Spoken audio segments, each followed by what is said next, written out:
Should you buy an airplane to save on flight training? Hey guys, my name is Katie and I'm a professional pilot, and I also share a lot of information for student pilots out there to save money on their flight training. So this is a question that I get asked all the time, and although I have never owned an airplane, I went out there and did a lot of research for you guys, and I have had a lot of experience with training people that own airplanes and other friends that have owned planes and what their experience was. So I've kind of put that all together for you guys to give you that information so that you can make the best decision for you and see if buying an airplane would actually save you money on your flight training. So when I was doing some research on this topic online, I found this article in Flying Magazine by Sam Weigel, maybe Weigel. I'm sorry if I'm butchering your last name. And I thought that he had a really good opinion on this. He basically wrote a whole article answering this question. So the first thing I'm going to do is kind of break that article down for you guys and then give a general opinion of what he says. Then I'm going to go into some personal stories, which is obviously anecdotal evidence, but it can kind of help you get all the information that's available and make a good decision for yourself. So in this article, Sam talks about the cost of ownership coming in three different categories, which would be upfront, like purchase price of the airplane, taxes, things like that. Fixed costs, which would be monthly, and then variable costs, which is per flight hour. So something that people don't think about is most people, it's really hard to get a loan for the whole price of an airplane. Airplane loans are much more difficult to get than car loans. The companies really give you a hard time when you're trying to get an airplane loan. And so you're going to have to put a percentage down up front. You're also going to have to pay sales tax in whatever state you live in, if that may be the case for your state. So you're going to need a certain chunk of money right up front to pay for that airplane. Then you can go into the monthly payments and see what that looks like and do the math on your particular airplane you're looking at and situation and see if that is reasonable for your financial situation. So right up front, we're talking about the sales tax, the down payment you may have. You're also going to want to get an inspection on the airplane, which is usually $500 to $1,000, and anything else like that. After that, we have things like insurance, the monthly rent on your hangar, maybe the monthly payment on the loan if you got a loan on this airplane. So think about those numbers as well. And then we have the variable cost. And this is really where a lot of airplane owners get to starting to feel the pain. And really, it's because of maintenance. So maintenance on airplanes can be very expensive. And the thing with airplanes that you may not know yet is you have to maintain them in what's called an airworthy condition. So while on your car, you can kind of decide, hey, this is broken and I don't have the money for it right now. I'm just going to let it go. Airplanes are not that way, and you have to do certain inspections as well as comply with any airworthiness directives that may come out on that airplane and at your own cost to keep the airplane in an airworthy condition. So if something breaks on the airplane, you pretty much always have to fix it. That's just kind of the way it goes, and it can be very expensive. I do have one story, and I'll just kind of tell personal stories along the way just because then you can get a picture of what things look like in aviation, of a guy who him and his wife bought an airplane. They bought a used Cherokee. It was a pretty reasonable price. They're going along. Everything's great. And he's using it for his flight training. He has access to a plane all the time. He's loving it. The monthly costs are pretty decent and understandable, and he's handling it. Well, he takes it into annual, and for whatever reason, they found all this maintenance that needed to be done. And this was a mechanic that he trusted. It's a very reputable mechanic in the Atlanta area. And so this guy was not just ripping him off. This was genuinely stuff that needed to be done. This was kind of like the airplane should not be flying. It's not safe to fly until we fix all this. And it was almost $30,000. So that was a huge hit to him and his wife. And I don't know if they ever really got onto the other side of that as far as getting back into a positive financial situation with it. Now, they still might have come out okay and not been spending more on the whole situation than they would have spent on him just going to a flight school. I don't know the exact numbers on that, but that is just one story of things that can happen in this kind of airplane owner type of situation. And that's what we mean by variable costs. But just like with everything in aviation, there are risks that you can decide to take, and you can weigh the pros and cons and just kind of shoot your shot and go from there. So let's say you found an airplane you want to buy. You're okay with the sales tax. You're okay with the down payment you need to make. Or maybe you have cash to pay for the whole thing. You have a hangar, you have all this stuff going on. Now let's figure out how much you actually need to be flying to make this make sense. So in Sam's article, he gives a really good example and he gives numbers of what it could break down and look like. But the overall takeaway is the more that you fly it, the more cost effective it becomes for you.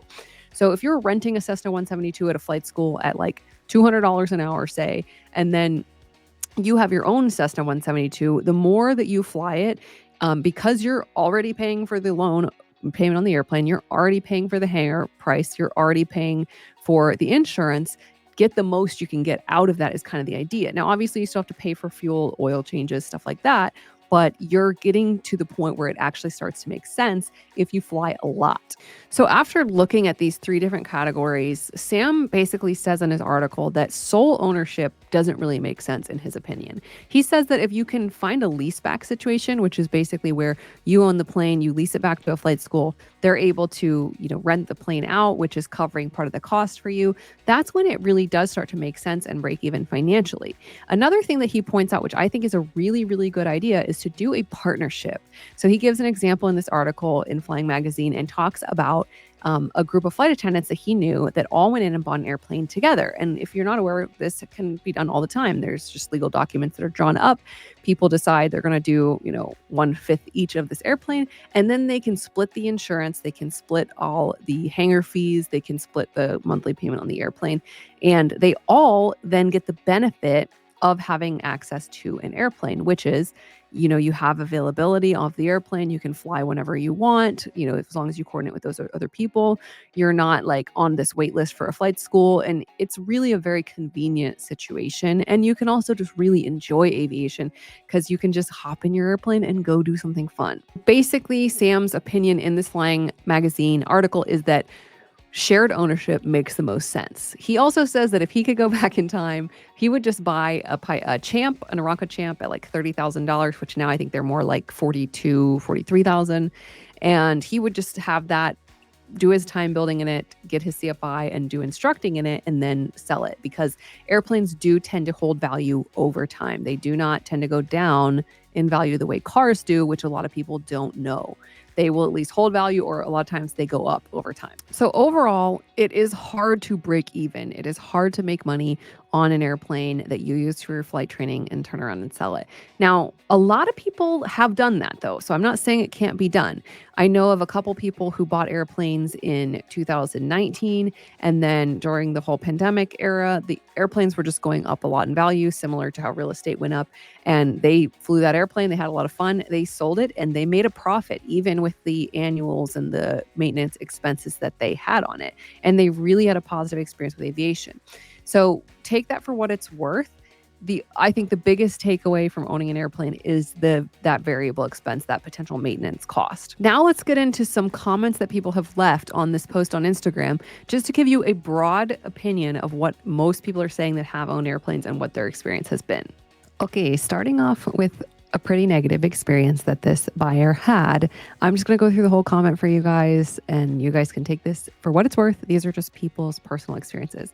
So this is from Justin Holmesy. He said, buyer beware. Unless you have $40,000 on top of the down payment you're willing to start with at any given time to spare for an engine overhaul, are an AMP, or are close friends with someone who is, I don't recommend this method in the slightest. I got my PPL in 2020, bought a recently overhauled 150 to time build because of well-intentioned advice like this. It was amazing fun. I got the hours I wouldn't have otherwise been able to get renting. Great idea until a couple months ago when I had an engine failure. Metal found in the oil filter. When 20 hours before at oil change, there was zero indications of anything wrong. Life savings in this plane and maintenance fund definitely will not cover the overhaul. Now I'm a 450-hour private pilot looking at taking a huge loss, not to mention the nightmare logistics of getting my plane off an Air Force base in the middle of instrument training. I'm glad that this pilot was okay though. Good route if you are in a stable career with thousands in the bank. Not a great route if you're a broke 20-something trying to make a dream happen. I'm learning why it's only been second career people, children of airline pilots, have met at the fuel pumps with their own airplanes. I did my due diligence, thorough pre-buy, rolled the dice, and it put me in a very tough spot. Now, not only do I have the stress of a full-time job while training, but a broken airplane not flying, costing me ramp fees every month while I try to figure out what to do. I read stories like mine before buying and thought I'll find the right plane. I'll take great care of it. That won't be me. Half-time engine, and it's me. Just this guy's personal experience. First of all, I'm glad that he's okay. money is money, but your life is irreplaceable. So that's the first point. But overall, I just think it's really good that he shared this so people can read this experience. I do agree with him that if you're going to buy an airplane, the people that I know that have had good experiences, their husband's an AMP and he has a full-time job. And so while they're doing their training, they have flown the airplane, and then financially as a whole, they have come out on top. Or, their husband is an airline pilot, is a separate one, and she did her training in the plane. And, then they still had, discretionary income every month where it wasn't this big of a deal. They ended up selling the airplane at the end and they made money, So I think his point about it's only people that this is their second career, or they have, an airline pilot parent that can help with the cost. I think that's a good point, so something to take into account. The next comment that I want to highlight is a little shorter and a little more positive, and this is from Seaberry211. That's their username. They said I owned a 1/4 partnership in a Cherokee 180. I built my hours and got my instrument rating. So it sounds like this person had a positive experience, but this is again pointing towards the joint partnership sort of situation. So interesting to see that theme kind of repeating. All right, next comment up is from someone named Chris Cook. I actually know this person personally, so I have met him in real life and at least verified this one comment. So for whatever that's worth, he says, I am currently ahead with my light sport. I do all the basic maintenance allowed myself, like oil changes, plugs, tires, and tubes. I had the mechanic show me how to change the oil. Very simple stuff. Certainly could change at any moment if the engine blew up. But that is the nice thing about a Rotax engine. A brand new one installed is about $26,000. Availability is huge also in my mind, especially with limited rentals in my area. I would certainly think about a partnership in the future since you can realistically only fly so many hours a day. So this is someone who he is going through his flight training right now. He bought this airplane. He bought a light sport. So if you're not familiar with my other videos, I did a lot of flight training. I did light sport CFI, and I was able to do all of my flight training 0 to ATP multi-single, all the instructor ratings for under $35,000. So I'm obviously a fan of the light sport route, but I'm, obviously a smaller person. There's limitations. There's all this other stuff that plays into it. So check that out if you're interested. I do have other videos on this, and Chris is following that route as well. And so far it is working out really well for him. Next up to highlight is another positive experience. This is from someone named Justin. They said, buddy bought a plane, sold shares, and went from 0 to SkyWest in like 20 months. If you can safely do it, I'd say that's an excellent route. So again, this is, a comment on the internet secondhand. So take that all for what it's worth. But this is something that their friend had a positive experience with, and they did the partial ownership shares route as well. Rachel is weighing in next, and she says, I own, and as someone who owns, it's not cheaper to own unless you sell at the end.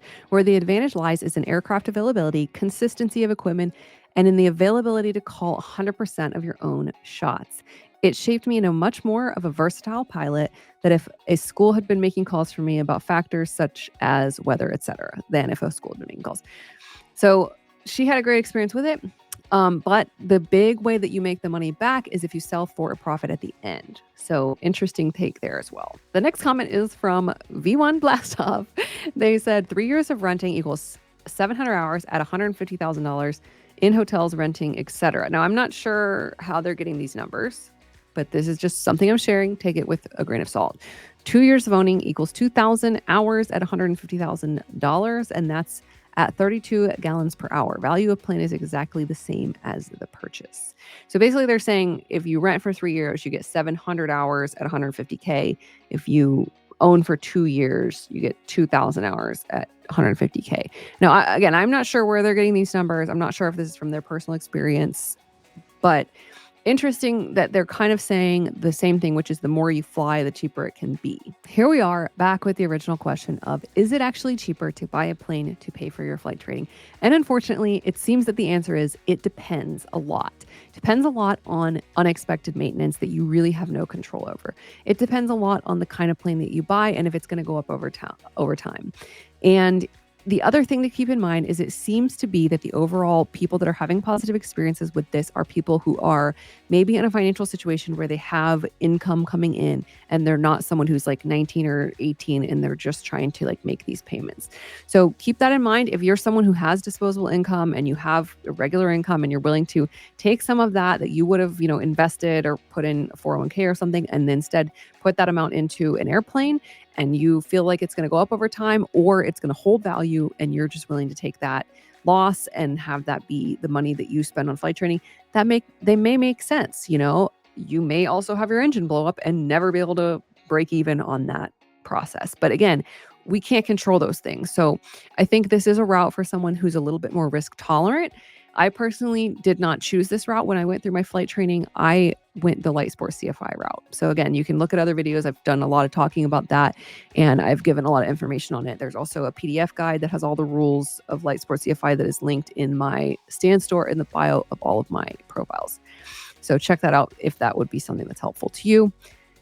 I can't tell you exactly what the right answer is here, and I'm sorry that I don't have a perfect answer, but it does seem like this is one of those things in aviation that you need to just do your best and make a decision at the time. So obviously my answer to buying an airplane to save on flight training was no. I was not in a place in my life where I felt like I had that much disposable income, and I felt like it would have really been a stressful thing to me to have to hold that cost.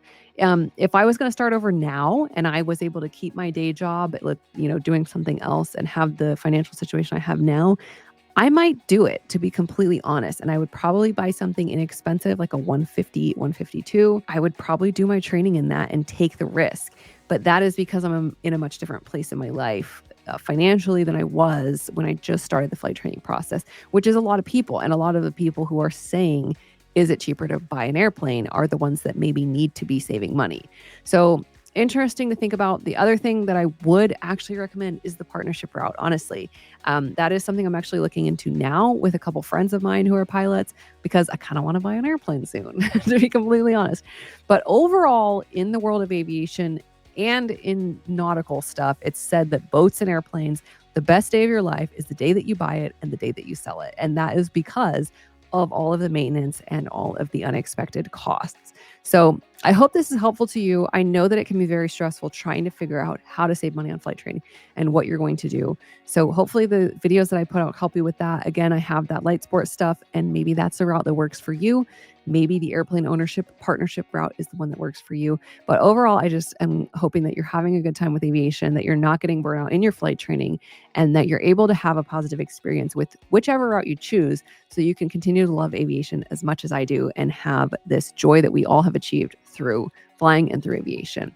So thanks for watching, guys. If you have anything to add to this, put it in the comments, because believe it or not, so many people other than me do read these comments. A lot of younger pilots or people who are getting into aviation will read that and they will gather a lot of information from that. So you are also able to help the aviation community through sharing your 2 cents and what you think about this in the comment section. So thanks, guys. Hope you're having a great day and fly safely.